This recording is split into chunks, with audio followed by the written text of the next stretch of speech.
Pessoal, boa tarde a todos. É uma satisfação enorme estar aqui na CNI, a nossa casa, a Associação Brasileira de Energia de Resíduos, a ABREM, faz parte da agenda legislativa da CNI e é uma satisfação enorme estar aqui podendo contribuir para essa agenda tão importante que é a geração de energia a partir de resíduos, o Waste to Energy. Estamos aqui com o Siegfried, presidente da ISOET, Associação da Europa de provedores de máquinas e equipamentos de Waste to Energy. É uma associação bastante ativa na Europa e é uma honra aqui estar com um grande especialista para falar com esse tema e trazer algumas insights, algumas perguntas, né, importantes aqui sobre a geração de energia a partir de resíduos. Temos aqui algumas questões, Siegfried. Vou começar aqui. A primeira delas é: What the key lessons from Europa Union's waste to energy expansion can help Brazil reduce methane emissions more quickly? Quais são, né, as principais lições da Europa sobre a expansão do Waste to Energy que podem ajudar o Brasil a reduzir as emissões de metano mais rapidamente? Well, if we're talking about what to learn from the European experience, to start with, there is not only one experience. Europe is a continent, and of course all the countries in Europe have made their own selections of strategies with regard to waste management.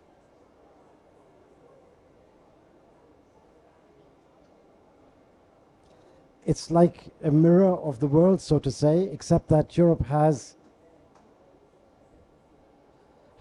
made an experience of introducing waste management technologies during the last 80 years. And well, there is still countries in Europe which have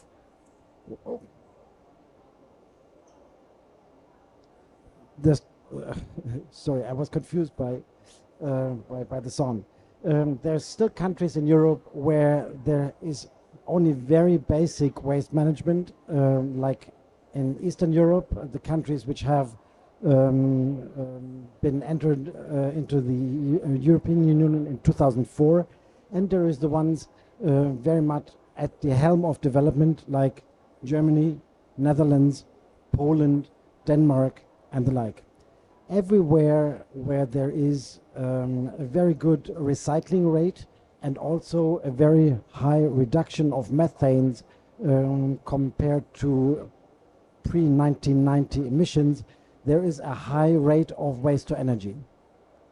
So that is one of the conclusions from Europe, that however good we try to segregate waste by various means, there will always be a remainder of waste which has to be dealt with thermally in waste to energy. But of course, not everything has to end up or should end up there.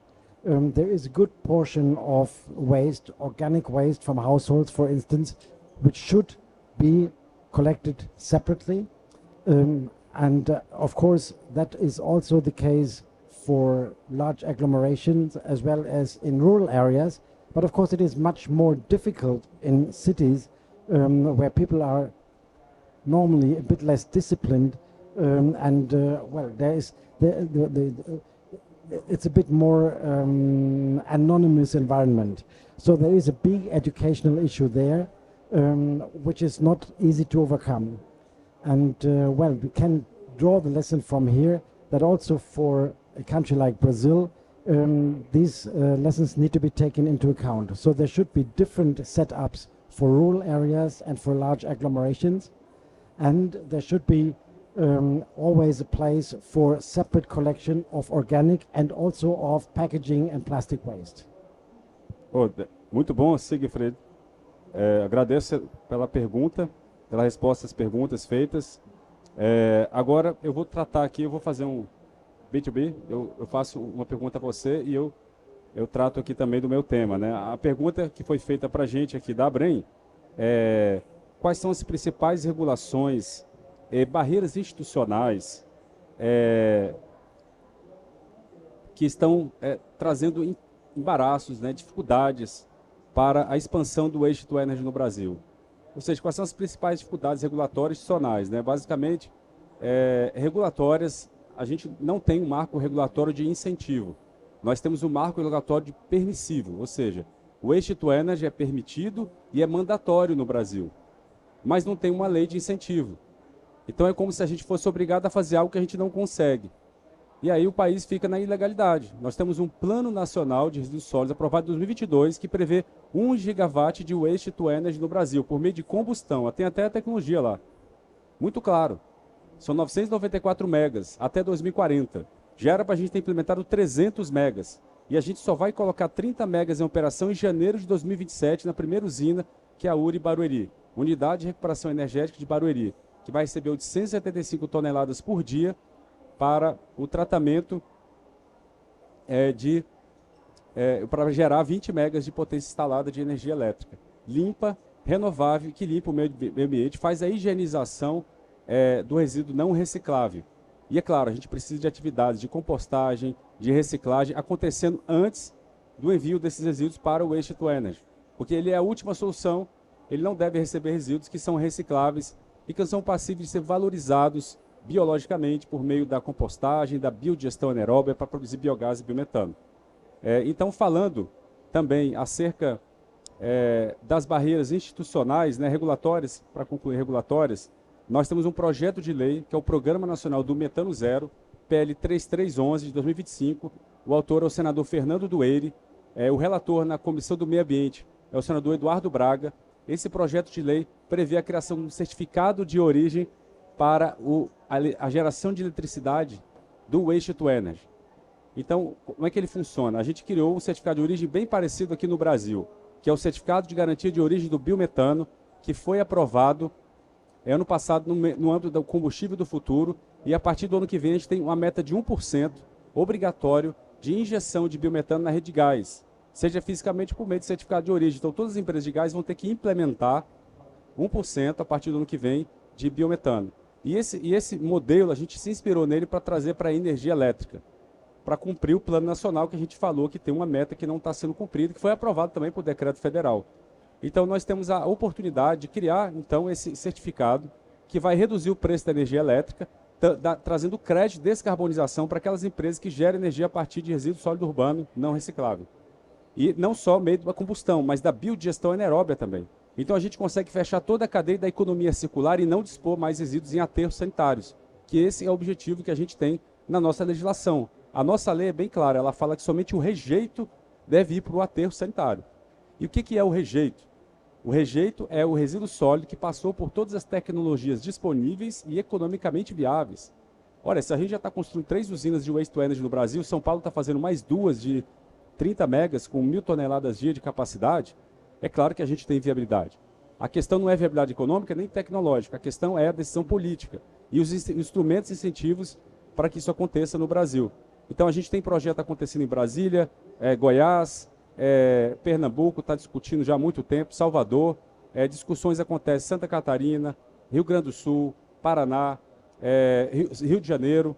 Então, assim, tem vários estados no Brasil que já estão discutindo, Maranhão também, Acre, eu podia citar vários outros, mas a gente tem várias discussões acontecendo de estados, municípios que procuram a ABREM, procuram saber mais sobre a tecnologia, recebem estudos, fazem pesquisas e estão querendo avançar nesse sentido.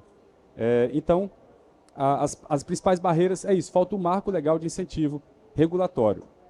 E falando de institucionais, existe muita desinformação e falta de compreensão dos prefeitos do que fazer com o lixo urbano. Eles acham que o lixo urbano às vezes tem algum valor econômico, o lixo só tem despesa, os resíduos só tem despesa, então a gente precisa pagar adequadamente. Hoje 50% da gestão do resíduo não é pago, então como é que a gente vai implementar uma solução que é mais cara que o aterro sem ter uma remuneração adequada? Então os municípios precisam cobrar dos cidadãos a gestão do resíduo. E não só isso, nós precisamos estruturar contratos de concessão, que aliás, existem 2 crimes aí que existem como advogado, isso é muito claro.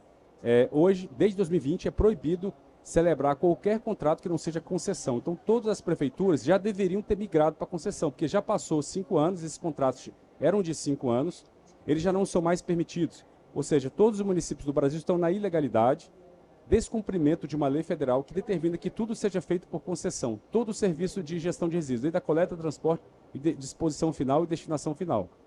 E, por outro lado, renúncia de receita, crime de responsabilidade, não cobrar 100%. A ANA postergou já 2 vezes esse prazo final, que era obrigar todos os municípios a cobrar integralmente uma taxa ou tarifa de gestão de resíduos de todos os cidadãos.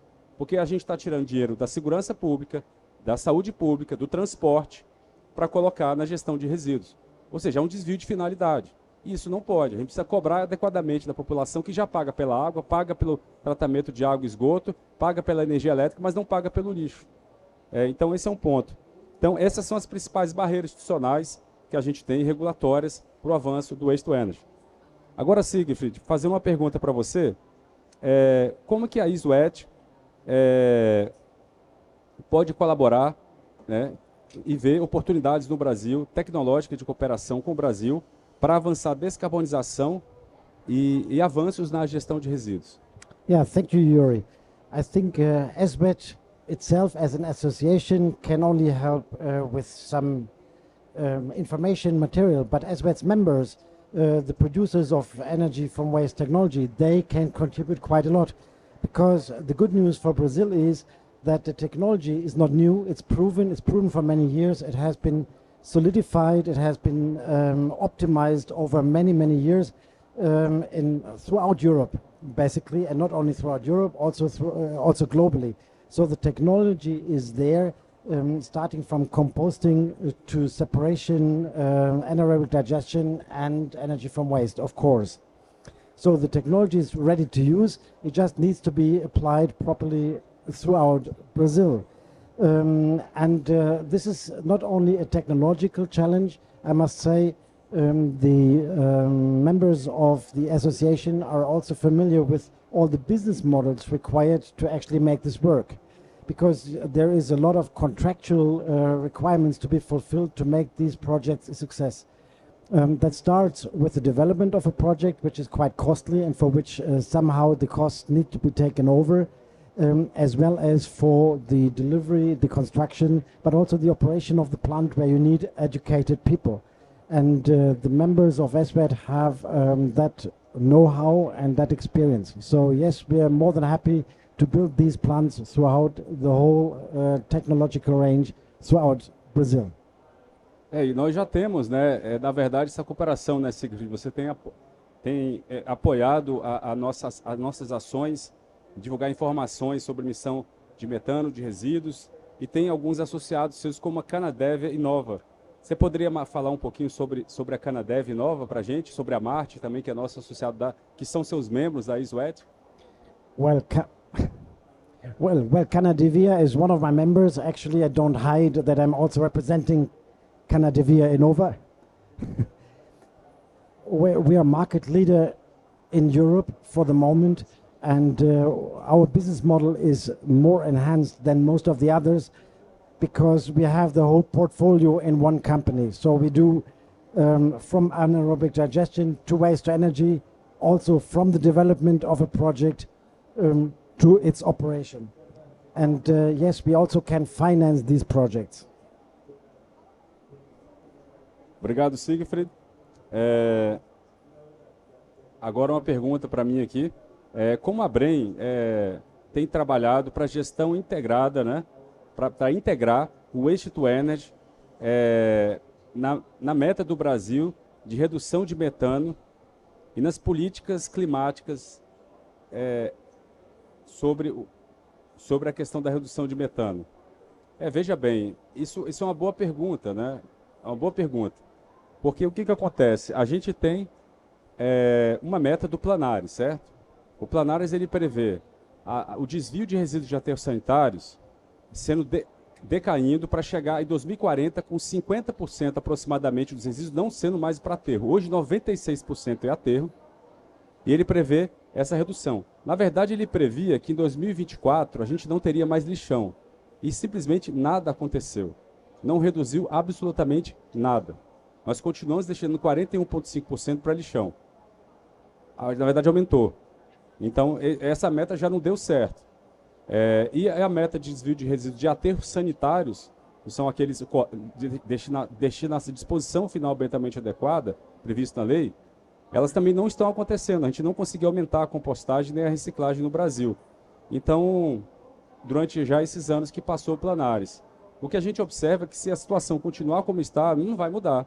Na verdade, a gente vai aumentar os lixões e a reciclagem vai continuar estagnada. Então, mas o governo federal está fazendo uma série de ações que a gente acha que vai ter efeito daqui a uns anos. Por exemplo, crédito de reciclagem, a gente tem subsídios para reciclagem, aprovação de projetos de lei de discussão para tirar toda a tributação na reciclagem. Foi aprovado o Planar, o Plano Nacional de Resíduos Orgânicos, para montar a compostagem e a biodigestão anaeróbia, muito importante. E a gente tem aí a meta do Planares de Waste to Energy. Então, se a gente olhar nessas metas do Planares, ele não conversa com a meta do clima. Por que isso? A meta do clima, do Plano Clima, e que faz parte do compromisso global do metano, do Global Methane Pledge, é reduzir 30% das emissões de metano até 2030. Como é que a gente vai reduzir 30% dessas emissões do setor de resíduos e cumprir essa meta? Vamos ser bem claros, hoje, segundo o relatório do MCTI, 16% das emissões do Brasil de metano vem do setor de resíduos. Mas as imagens satélites estão mostrando, e estão sendo publicados artigos acadêmicos, vários, no mundo inteiro. Essa questão não é só do Brasil, é nos Estados Unidos, saiu na revista Science, saiu na revista Nature, e vai sair na Springer Nature também um artigo nosso, mostrando que as emissões são 3 vezes maiores, em média. Então, vamos dizer que se é 16%, estou falando de 30% ou mais. Um terço do problema, então, vem do setor, vem de aterro sanitário, de metano. E quase um terço dos gases de efeito estufa no mundo é metano. Então, 15% dos gases de efeito estufa totais no Brasil e no mundo, a gente é aterro sanitário, praticamente. Então, é um problema global grave, é representativo, e a gente precisa ter que o Plano Clima, o compromisso que o Brasil assumiu, inclusive ano passado, na COP29, de desviar resíduos de aterros sanitários, nessas palavras, para tratamento dos resíduos orgânicos, em Baku. Isso foi ratificado pelo Brasil, foi lançado ontem o novo relatório do status de emissões de metano, aumentando essa meta. Houve um acréscimo da meta, eu não tive tempo de ler o relatório ainda, a gente ainda vai se pronunciar sobre isso, mas a meta é aumentar ainda mais essa meta do Global Methane Pledge. E o Brasil é signatário. Veja bem. Então, como é que a gente vai atingir a meta? Somente com as políticas atuais, né? A gente sabe, por exemplo, a Espanha, lá eles têm somente metas de resíduos orgânicos. Trabalham muito bem com isso. Mas só tem isso, não tem o waste to energy. Resultado, 50% do lixo vai para o aterro, com muito orgânico misturado ainda, porque não tem como separar todo o orgânico. Resultado, é o maior emissor de metano da Europa, é Madrid. Um aterro imenso, que é fotografado com imagens satélites mostrando essa realidade. Então a gente, quando olha para o modelo alemão, ele é muito mais sustentável, porque lá eles têm biodigestão anaeróbia, compostagem e waste to energy. E lá é zero landfill. Acho que essa deveria ser a proposta que a gente devia adotar. Aterro zero. Não para agora. O Brasil ainda tem muito lixão. A gente tem que fazer aterro para acabar com esses lixões imediatamente, com a questão de sanitária e saúde pública. Mas se a gente fizer somente o aterro e não capturar esse metano adequadamente, a gente vai ter um vazamento enorme. A gente sabe que a captura ela gira em torno de 40% a 50%. Mesmo nos melhores aterros sanitários do mundo, que é nos Estados Unidos. A média lá é 48%. Isso é um dado acadêmico, não é um número nosso, saiu nas principais revistas. Então a gente precisa ver que esse modelo ele não é eficiente. Ele é bom, é barato e é necessário, mas ele não não deve ser a política final do Brasil. Ele deve ser uma política transitória para um modelo mais sustentável. Então a gente precisa sair do aterro sanitário e ir para o waste to energy, para a biodigestão e para a combustão do resíduo não reciclável. E a gente vai conseguir zerar os aterros. Então, o Plano Clima ele precisa conversar com o Planares. As metas do Planares precisam ser maior para 2040. 1 gigawatt não é suficiente. A gente precisaria, nos nossos cálculos, de pelo menos 1,8 gigawatts para que a gente pudesse atingir essa meta. E desviar bastante orgânico de aterro, pelo menos 20%, 30% desse orgânico pode ser desviado a baixo custo, com compostagem, em pequenas e médias cidades. Mas cidades grandes, a gente sabe, hoje, as 28 regiões metropolitanas do Brasil, que tem mais de 1 milhão de habitantes, representam 49% do lixo. Essas cidades não dá para fazer compostagem de grande escala. A gente consegue fazer um pouco de compostagem, porque ocupa muita área, traz mau cheiro. Então, assim, não é uma solução para grandes cidades. Você tem que fazer um lugar mais afastado. Ela é muito boa para muitos lugares do Brasil, mas não para grandes volumes, porque ocupa uma grande área. Então, a gente vai precisar, na verdade, de todas as soluções operando de maneira integrada. O waste to energy, compostagem, biodigestão e a reciclagem. Então, pessoal, a minha resposta é essa. A gente precisa que o Plano Clima converse com o Planares, né? A gente precisa aumentar as metas do Planares para que a gente possa atingir a redução do compromisso global do metano. Siegfried, agora para você agora a pergunta, meu amigo, como é que a tecnologia do Waste to Energy, as inovações, são mais críticas hoje para assegurar a alta eficiência e a performance ambiental no Waste to Energy? Well, you basically said it all in your previous answer, and it's a tricky question because I explained just before that the technology is there, the solution is there to solve the problems in Berlin, in Brazil. There's no need, nor urgent need for more product development, for more technological advancement. But of course, there's certain conditions which are benefiting these solutions. A very simple one is heat utilization. Heat utilization benefits all waste-to-energy plants significantly because it increases the thermal efficiency of the plant. So there could be a combination of municipal solid, non-recyclable waste together with industrial waste, which is dealt with in a plant, which then supplies steam or heat to a chemical plant. Another technological advancement which I would long for is the efficiency of separation. Highly efficient separation, also cost-efficient separation, would of course help us provide individual fuel or waste streams which can be dealt with independently rather than to send all the waste to one thermal treatment plant. Yes, I mean, there could be other possibilities to increase efficiency over every single product, but the main thing here really is to apply the technology which is at hand, and that will solve exactly the issues which Yuri has presented. It will resolve immediately or nearly immediately the additional methane emissions from feeding the waste to dump sites and technical landfills. Obrigado, Siegfried. Uma pergunta para a gente da Bren agora, para mim.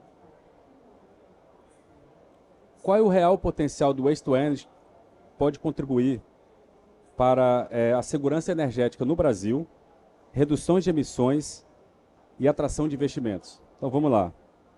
Segurança energética.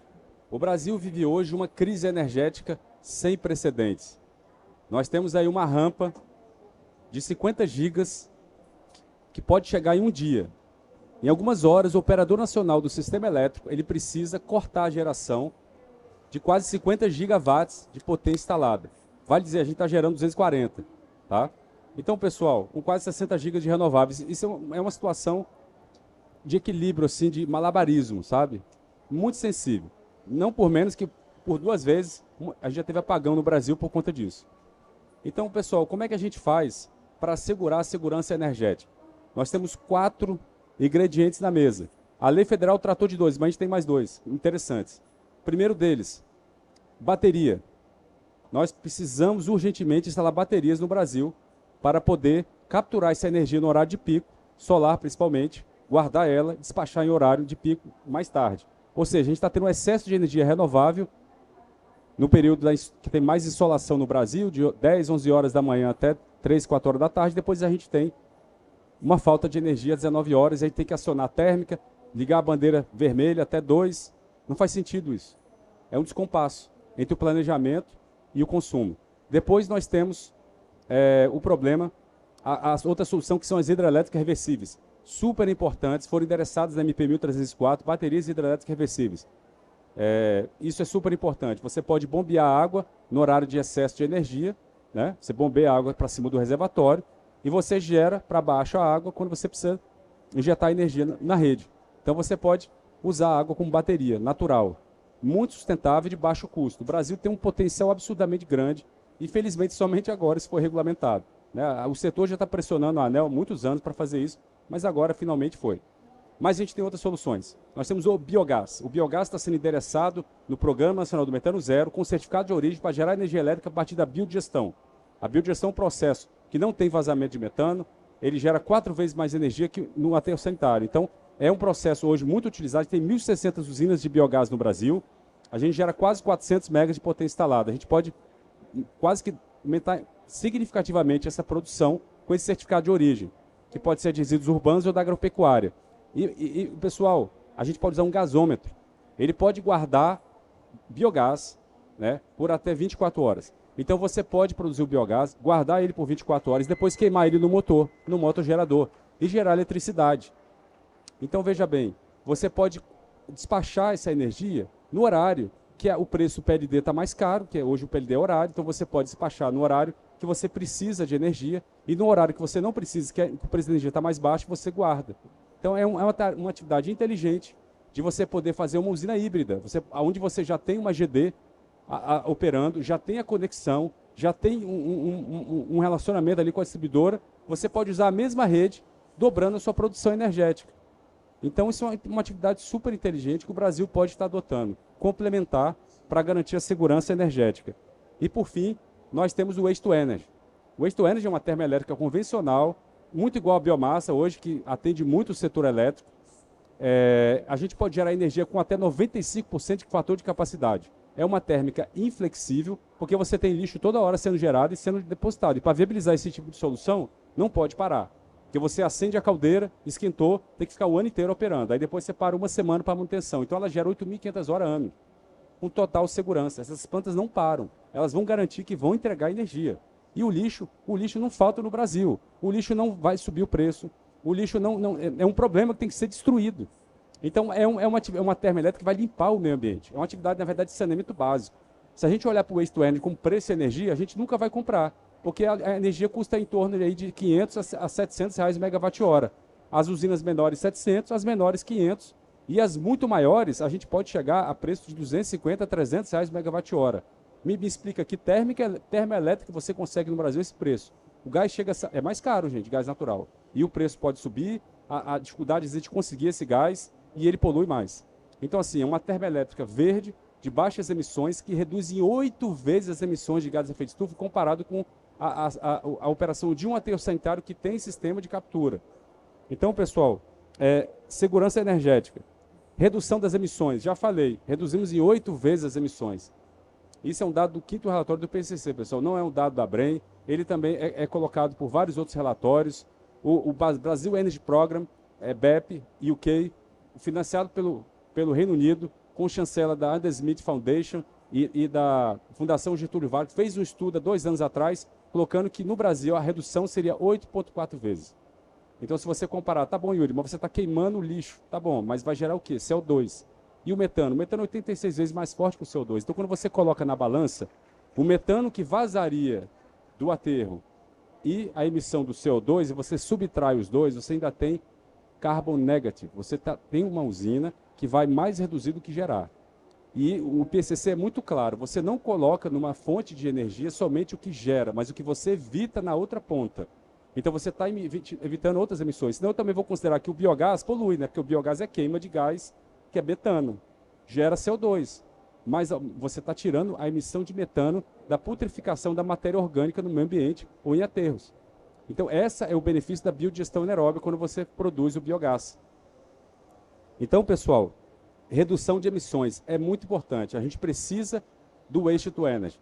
Só para concluir, o biogás e o biometano reduzem de 10 a 15 vezes mais gás de efeito estufa comparado com outras renováveis. Então, gente, por que a nossa renovável não está em tão destaque na transição energética, nos fóruns de discussão, o biogás, o biometano e o Waste to Energy, quanto as outras renováveis? Eu gostaria de saber. Essa é uma boa pergunta. A gente não sabe, mas a gente gostaria de saber, porque uma resposta para a minha vida como profissional, presidente da ABREM, estou há 6 anos na entidade, fui fundador da ABREM, foi ter o privilégio de ganhar a concorrência internacional há 1 ano e meio atrás para trabalhar para a União Europeia. Nós implementamos o Europa Union Climate Dialogues, UCD, para produção sustentável de biogás e biometano. UCDS One foi implementado ano passado, esse ano a gente implementou a 2ª etapa. Ano passado foram 4 eventos de alto nível de engajamento, workshops técnicos. Não foi evento para as pessoas falarem o que querem, do jeito que querem, não. Eventos sistematizados, com planejamento de engajamento dos principais stakeholders do Brasil, ministros, secretários, parlamentares. A gente fechou o UCD na delegação da União Europeia em Brasília, com presença de ministros, diretora de clima do DG Clima da União Europeia, da Comissão Europeia. de Anacôncia e tivemos relatórios de políticas públicas para o governo brasileiro. Relatórios sobre comparativo entre a situação na Europa de biogás e biometano e do Brasil e de recomendações finais para o governo brasileiro. E então nós tivemos também uma viagem internacional. O senador Zequinha Marinho viajou conosco, ele era vice-presidente da FPA, a Frente Parlamentar da Agropecuária, e foi um dos responsáveis por votar favoravelmente a aprovação do combustível do futuro na parte que tratava do biometano. Então ele ajudou muito nesse processo, o nosso projeto deu a sua contribuição, junto com os esforços da Biogás, da Única, de todo o setor que se mobilizou para fazer um trabalho muito bem feito para aprovar o combustível do futuro. E depois tivemos uma viagem esse ano. Levamos representantes do Ministério da Fazenda, do MAPA e da EPE. Uma reunião de alto nível passando Biomethane Week em Bruxelas e também em relações com a European Commission. Então, pessoal, redução das emissões. Por que esse projeto escolheu o biogás e biometano a despeito de todas as outras fontes? Que foram 2 contratos para ajudar o Brasil nas NDCs. E olha, se o Brasil aprovou as NDCs ano passado, foi graças a esse projeto. Que eles fizeram todo o suporte técnico, especialistas, para poder calcular as emissões e as estratégias de redução. Ajudou muito o governo. E ajudou a gente também no setor de biogás e biometano. E depois, eles só escolheram essa fonte porque ela descarboniza muito, gente. O metano hoje é o principal gás de efeito estufa. É a principal estratégia, porque é um gás de curta duração. Se eu corto o metano hoje, daqui a 12 anos não tem mais metano na atmosfera. Se eu cortar o CO2, demora mais 50 anos para sair. Como é que eu vou chegar a 2050 só focando no CO2? Não tem como. Mas se a gente focar no metano, vai dar certo. E o metano, a maior parte do metano no Brasil vem da ruminação do gado. É 60%. O que eu vou fazer quanto a isso? Vou parar de criar gado? De produzir comida? Isso não tem bom senso nisso. Isso não tem razoabilidade. Produzir alimento é uma necessidade humana. Mas eu posso parar de jogar lixo no meio ambiente em aterro. Eu posso desviar esses resíduos e gerar energia limpa e renovável. Eu posso pegar esse resíduo urbano da agropecuária que está sendo disposto em locais inadequados e tratar eles e produzir biogás, biometano. A vinhaça, por exemplo, metade do potencial de biometano é vinhaça. Ela pode ser transformada em biometano com combustível do futuro. Então a gente espera que isso seja uma nova Arábia Saudita, ou seja, o pré-sal caipira, né? O biometano no Brasil. A gente vai produzir biometano, a gente aproveita 5% do potencial de biogás e biometano no Brasil. 5%. Então a gente pode aumentar 20 vezes essa quantidade que a gente produz, que é 4,7 bilhões de metros cúbicos ano de biogás, e biometano é 0,6, né? Bilhões. Pessoal, e depois a questão de atração de investimentos. Esse é um ponto muito importante. Para atrair investimentos para o Brasil na área de waste to energy, biogás e biometano, nós precisamos de mais investidores. Certo? A gente tem percebido que projetos de tecnologia de alta eficiência, que têm uma rentabilidade maior, que usam tecnologias maduras para serem desenvolvidos no Brasil, estão começando agora. E a gente tem uma necessidade muito grande de investimentos também internacionais. Então, o ICDS 2 trouxe a proposta do Banco Europeu trazer um co-investimento para o Brasil junto com o BNDES. A gente ainda vai discutir isso com o BNDES. A gente espera que esses investimentos possam vir para o Brasil, porque são muito importantes. A gente pode investir 500 bilhões de reais no Brasil na energia do resíduo. Essa é a proposta da ABREM, para que a gente possa descarbonizar mais que o setor de transporte todo, que é 100 milhões de toneladas de CO2 equivalente ano. Para ser mais exato, 104. Tá? A gente pode descarbonizar mais do que isso. Então hoje a gente está olhando para o transporte como um problema, mas pode ser uma solução. A gente pode pegar caminhões, ônibus, carros movidos hoje a GNV, gás natural veicular, e colocar biometano nesses carros. Nós podemos ter corredores verdes em todas as rodovias do Brasil com biometano liquefeito, bio-GNL, que anda até mais de 1.000 quilômetros, porque o gás natural vai no máximo 200, 300 quilômetros em caminhão. Então você pode ter, já tem motor da Scania, da Volvo, recebendo injeção direta de gás liquefeito. Aí você pode usar gás natural, obviamente, e biometano. Né? Para você ter uma ideia, o certificado de origem da Dinamarca, ele conseguiu que a Dinamarca chegasse a 41% de biometano, de gás renovável. E o Brasil agora está caminhando para chegar a 1%. Então, veja bem, eu acho que a meta do combustível do futuro foi até muito baixa. 10% em 10 anos é pouco. Nós podemos produzir muito mais. A gente no Brasil, pessoal, a gente tem a capacidade de chegar a 84 bilhões de metros cúbicos ano. A gente produz 4,7, pode chegar a 84. Né? 84. A Europa produz 21. E é um dos maiores produtores do mundo. Então, fica aí o meu recado. E, Siegfried, Well, I'd like to chip por in favor. something which I think is very important. Basically, you're exactly right. Also in citing these examples, the point really is that the countries in Europe which has been successfully in implementing these technologies, they all had the political will to get there. And I think that is what's most lacking also in Brazil. I mean, we have to have the political will and a political strategy to take away these fuel streams from landfills and to separate them properly and treat them properly. And then, of course, once that political will is expressed and possibly banned for certain periods of time or for certain regions, then the development will start automatically and it will pay off itself. And of course, also the technologies, as they have been developed over so many years, they are also affordable. It's a myth to believe that these technologies are so expensive that they cannot be afforded by a country like Brazil. Siegfried, e uma pergunta final, né? A gente já tem 20 minutos. Vamos lá. Qual foi a sua experiência aqui na COP30, participando? Channel 1, canal 1.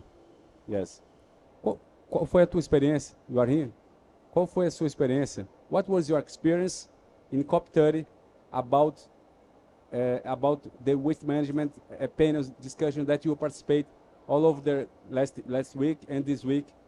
What's your recommendation through this experience? Qual foi a sua recomendação através dessa experiência aqui na COP? Well, first of all, COP30 was very good to me. Well, it was, but it was a very good experience. Willing to do the right things and to work in the right direction, even though we did not agree on everything. So I see progress globally that the right methods are taken. Whether that progress is fast enough, that is, I think we need to make a bigger effort, more consolidated effort to really make things happen. And what is really most disappointing for me, looking at the bins here at COP, the brown bins for bio-waste and the blue ones for plastic and packaging, well, no one is respecting even that simple segregation. So even here, being that privileged, apparently don't respect these basic rules, and that is simply that only shows how much we have to do to educate people on a global level to do this right and to take it seriously. E a gente escutou aqui na COP uma pergunta controversa, né? Foi anunciado hoje na Press Room 2, a sala de imprensa 2, no painel processos produtivos, com a Policy e também o CCC, o Climate Care Coalition, que é um programa da UNEP sobre redução de metano em todos os setores e também resíduos.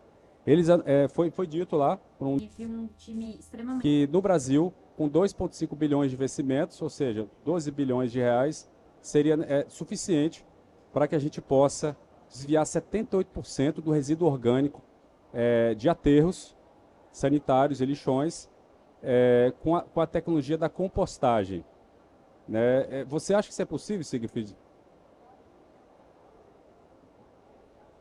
Well, I can't do the math that quickly. I'm afraid.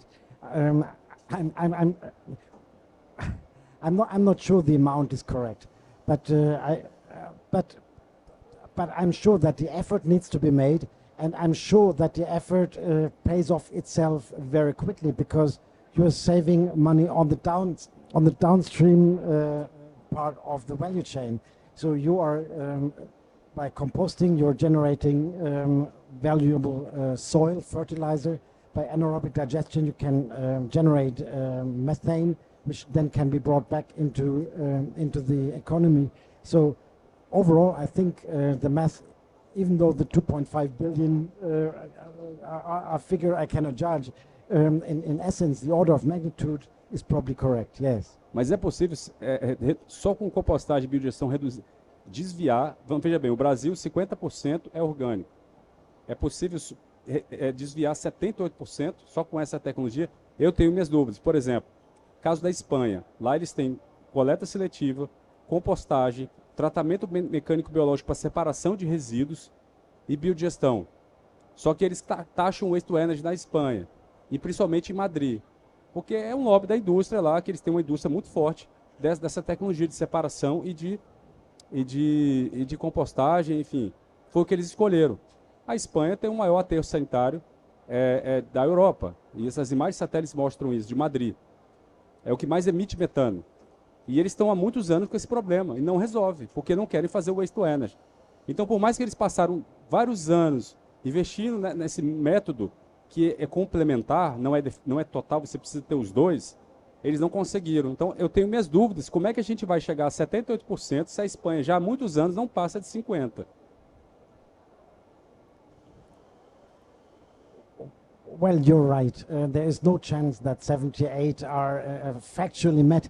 The only potential way to do that is with a very perfect at-source separation, if you wanted to establish that. And then we're back to the educational matters. So would that really work? Would that really work in a large city? I also have my doubts. So there is limits of what you can achieve by that. And then, of course, it's also important to realize that there is a difference between organic fractions and biogenic fractions, because the biogenic fractions also contain paper and waste wood from other sources. So we need to really see the basis for that statistic or for that study, and to judge how realistic that can become. But the effort needs to be made.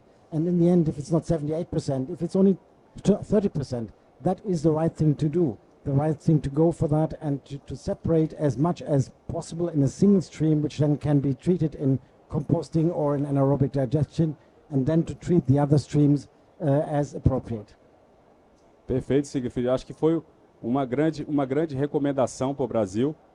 Infelizmente, a gente tem o Planaro, ele está trazendo esse dado, gente. E ele é um dado não execuível. E quando a gente trabalha o planejamento com dado não execuível, e passa 3 anos sem nenhum incentivo para o waste to energy vindo do Ministério do Meio Ambiente, eu tenho minhas dúvidas se a gente vai conseguir atingir a redução da meta de descarbonização. Mas nós acreditamos muito na CENI. A CENI tem sido um grande parceiro da ABREM nas discussões no Congresso Nacional, em Brasília, para a promoção do waste to energy. A gente tem, o projeto de lei está em andamento, tem outro projeto de lei que está na Câmara, que é o Programa Nacional da Recuperação Energética de Resíduos, o PNRE. O PNRE traz um instrumento interessante. Ele prevê um balcão único de contratação para o waste to energy. Aí como é que seria, né? Tanto para a biodigestão anaeróbia, quanto para a recuperação energética. Então, o que acontece? Hoje, o empreendedor ele tem 2 universos que não conversam. Para você vender energia de capacidade, você precisa de um leilão. Aí você precisa de um contrato de longo prazo. Aí você precisa participar de um instrumento licitatório de leilão federal, que não tem nada não dialoga com uma licitação municipal de gestão de resíduos. Para você financiar uma usina de waste to energy, você tem 2 fontes de receita. Uma, que é a taxa do lixo, tarifa do lixo, que vem do contrato de concessão de 30 anos, que é celebrado com o município, e a venda da energia elétrica, né, para as distribuidoras, leilão de energia nova ou capacidade, que tem que ser feito no âmbito federal. Né? Então, são 2 universos de competências que não conversam. Então, esse projeto ele prevê uma cooperação contratual entre a União e o município, de forma que o município possa participar do leilão, já tendo um projeto todo desenvolvido, uma estruturação de concessão pronta para ser licitada. Ele vai para um leilão, faz o bid, volta com o preço de energia e faz uma licitação municipal derrubando 2 preços, energia e lixo. Então, a gente cumpre o papel da modicidade tarifária no âmbito municipal e federal numa única licitação. Essa é a proposta da ABREM, ela é plenamente constitucional, ela foi discutida há 6 anos pelas consultorias da Câmara e do Senado, e a gente espera que possa ser aprovado. Né? Agora, há muitas resistências, há interesse de pessoas que não querem que essa proposta avance. Infelizmente, a gente tem esses interesses contrários.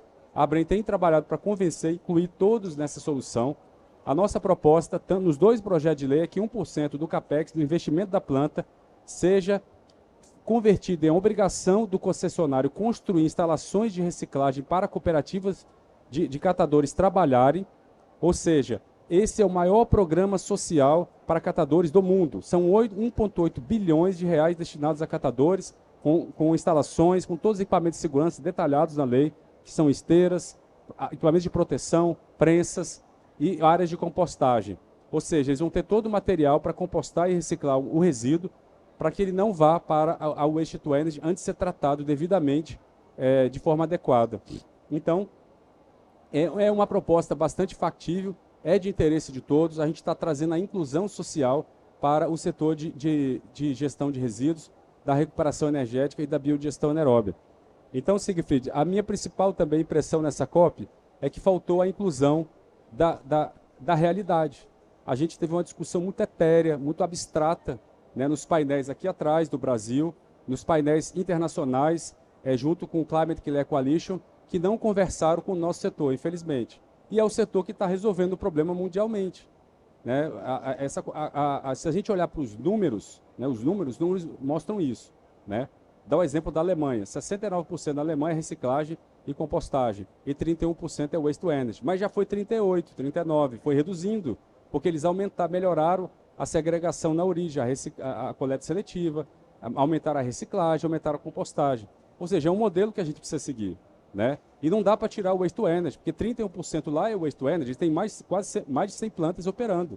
Se não me engano, é 130 plantas. Eles têm também muitos biodigestores, centenas deles operando. E compostagem, muitas centrais de compostagem. O Brasil pode ter todas essas tecnologias operando de forma integrada. Agora, quando chega um setor que quer atrapalhar o outro e fala que ele vai resolver tudo, ele não consegue, isso é um lobby nefasto. A nossa associação não é contra a compostagem, nunca foi contra a reciclagem, muito menos a biodigestão. Metade dos nossos associados são biodigestão anaeróbia. A gente representa a Planetê, a maior empresa do mundo de biodigestores. Ela tem 1.000 usinas operando no mundo inteiro. Nós representamos a Prodeval, um dos maiores fabricantes do mundo de gás upgrade, de transformação, purificação de biogás para biometano. Então, a nossa entidade, ela não é uma entidade que quer só fazer a questão da combustão waste to energy. Nós trabalhamos com toda a cadeia, temos associados que têm equipamentos para separação de resíduos, trituração, que é a atividade prévia para a disposição final, que é a Jono chinesa, ela tem todos os equipamentos para fazer essa atividade. Nós, então, defendemos a reciclagem também, o combustível derivado de resíduos CDR também para geração de energia no coprocessamento. Vários associados já passaram pela Brem, outros ainda continuam nesse setor. Então, a gente tem várias opções no Brasil. O que a gente não pode mais é acreditar que o aterro sanitário é a solução para o Brasil. É uma solução transitória, é uma solução necessária em alguns locais, mas não é a definitiva. O Brasil precisa evoluir em políticas públicas para trazer mais saúde pública ao meio ambiente. E para concluir, pessoal, essa minha questão, veja bem, se a gente está falando de um potencial de 180 bilhões de waste to energy no Brasil, cerca aí de 30 bilhões de dólares, nós estamos falando aí de um custo evitado na saúde pública 125% maior do que esse valor. Então, estamos falando de quase 220 bilhões de reais, que no período de operação da usina vai deixar de ser gasto na saúde pública e no meio ambiente. Porque muitas vezes o aterro sanitário, vou dar um exemplo, o lixão de Brasília, ele está lá, ele vai ter que ser descontaminado em algum momento. Ele pode afetar a água que as áreas nobres de Brasília recebem em Santa Maria. Tá? Foi encerrado em 2018, é o maior lixão da América Latina na época, segundo maior do mundo, a 15 quilômetros do Palácio do Planalto, dada a incompetência de todo o governo em resolucionar esse problema. Aí só em 2018 que começou a operar o aterro sanitário. Vai acabar agora em 2027. Brasília não vai mais poder enterrar lixo, não tem área, não tem espaço. Brasília tem um monte de nascente, nasce água para 3 bacias. Como é que a gente vai enterrar mais lixo em Brasília? Não tem lugar adequado, vai ter que levar bem longe. Não tem também área licenciada lá fora. Ou seja, se a gente não fizer nada em Brasília, Brasília vai voltar a ter lixão. E veja bem, graças ao trabalho que a gente desenvolve de vários outros atores, finalmente o governo federal, após 4 anos, desenvolvendo um projeto que vai ter biodigestão, compostagem, reciclagem e também waste to energy em Brasília, o projeto está sendo finalizado, porque o governador visitou uma usina na Suíça e se convenceu que o processo funciona, é magnífico, funciona no mundo inteiro, são 3.000 usinas operando no mundo todo. A China tem 1.100 usinas operando, tratando aí 75% do lixo. A Europa trata quase 30% do resíduo sólido urbano, com 500 usinas. Estados Unidos está atrasado, só tem 80, mas tem bastante. E o Brasil só está construindo 3. Então, assim, a gente está muito atrasado, mas a grande notícia é que Brasília vai poder ter uma usina modelo para o Brasil todo. Talvez tenha uma licitação no que vem. E a gente tem projetos acontecendo em outros estados, como eu falei. Mas o ponto mais interessante que eu vi aqui na COP é a possibilidade de cooperação e de diálogo, né? A gente teve a possibilidade de dialogar com várias instituições internacionais, mostrando nosso ponto de vista. Eles entenderam o nosso ponto de vista, que a gente tem uma posição essencial que se prova pela história. Basta olhar para trás, nos últimos 40 anos, o que deu certo no mundo. A gente precisa inventar a roda. O que deu certo na Europa e na China, que a gente pode trazer para o Brasil. Então não adianta a gente achar que, essa discussão etérea do lixo zero, isso não existe, gente. O lixo sempre vai existir. A gente não tem como acabar com o lixo, mas a gente pode transformar ele em outros valores. Por exemplo, a gente pode transformar eles em energia, a gente pode reciclar. Então, com isso, a gente consegue evitar a disposição em aterros que ocupam grandes áreas e acabam trazendo problemas no futuro. Então, pessoal, para concluir o nosso painel, eu queria saber se alguém queria fazer alguma pergunta na audiência. Vocês têm alguma pergunta? A gente tem mais 10 minutinhos, se vocês quiserem fazer alguma pergunta para a gente, seria muito bem-vindo. Alguma pergunta? Pode fazer aqui, ó.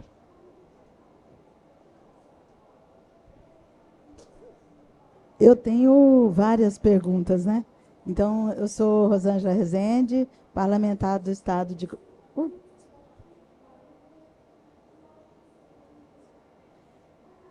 Sou Rosângela Rezende, parlamentar do Estado de Goiás, e parabéns pela sua explanação.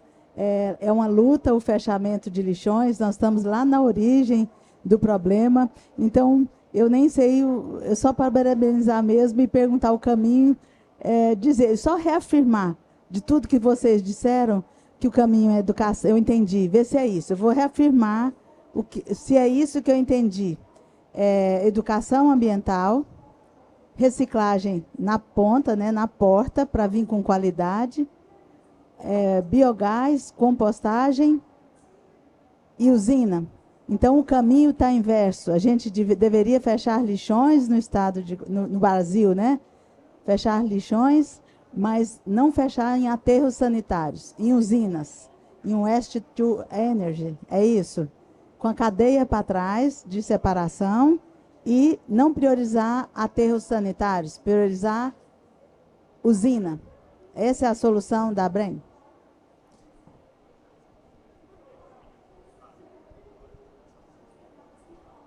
Obrigado. Deputada?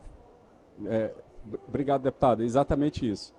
Goiás, inclusive, eles estão estruturando concessões para o estado inteiro. Goiás é o melhor modelo hoje de gestão de resíduos para o futuro, que vai dar certo. Por quê? Goiás decidiu separar o estado em 3 áreas, macro-áreas, por uma lei complementar que criou 3 blocos de referência.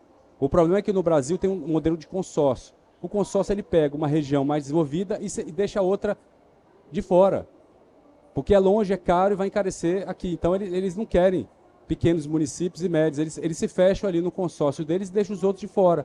Aí o que acontece? A gente tem um monte de área isolada no Brasil que são os lixões, são os municípios pequenos que não tem para onde mandar o lixo. Eles não têm dinheiro para transportar para um aterro sanitário 100 quilômetros, 50, 150. Então esse é o problema do Brasil.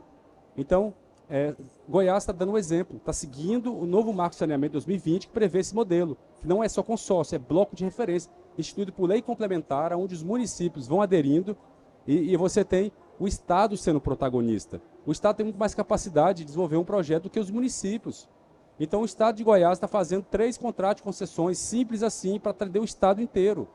E vai ter aterros regionais para acabar com os lixões, vai ter centrais de compostagem, de reciclagem, usinas de biodigestão, quando for possível separar na origem um bom composto orgânico, e depois a proposta da recuperação energética do waste to energy, para você eliminar gradualmente a necessidade de aterros. Então essa proposta, até porque o waste to energy demora de 6 a 8 anos para ser implementado, até lá os aterros de Goiás já vão estar chegando ao seu fim. Então, para mim, esse é um modelo que tem que ser seguido para o Brasil inteiro. O Brasil pode adotar esse modelo e ele é muito eficiente e rápido. O BNDES ele acertou em contratar uma empresa que está fazendo, que inclusive tem a participação de associados da ABREM, que estão desenvolvendo um modelo de referência. Agora vai depender, deputado, se os prefeitos e se o governador e o secretário de Meio Ambiente do Estado vão aceitar o modelo, porque eles podem decidir pelo mais barato e a gente vai continuar, vai eternizar o Estado de Goiás há 30 anos e enterrar lixo. Então a gente precisa tomar cuidado qual é a escolha que vai ser feita o ano que vem para a licitação. Se vai ser a escolha do que é mais sustentável, que embora o custo inicial seja maior, ao longo prazo é mais barato. Então, essa é uma questão que precisa ser considerada. Por favor, Sigfried. Allow me to add one thing. You said rightly that not all landfills can be closed.